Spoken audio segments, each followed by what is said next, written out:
చట్టసభల్లో మహిళా రిజర్వేషన్లు వాస్తవంగా మహిళలను అక్కడ పోటీ చేయొద్దని ఎవరు అంటలేదు.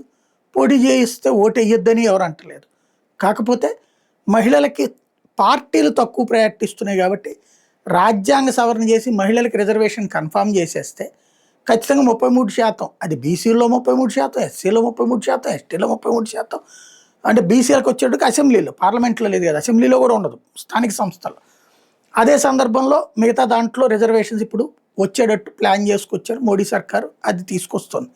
ఇప్పుడు ఈ దశలో జరుగుతున్నటువంటిది మిగతా వాటిట్లో కూడా రిజర్వేషన్లు కావాలి, మహిళా రిజర్వేషన్స్ అన్నట్టు. సుప్రీంకోర్టులో మహిళలు ఇప్పుడు ఒక పిటిషన్ వేశారు. లాడ్లీ సంస్థ ఒక పిటిషన్ వేసింది.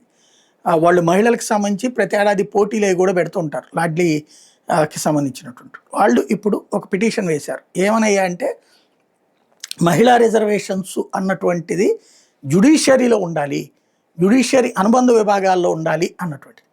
అసలు ముందు ఇంకా నయం జడ్జిల్లో 33% ఉండాలని చెప్పాల్సింది, అప్పుడు కేసు తీసుకునేది కాదు.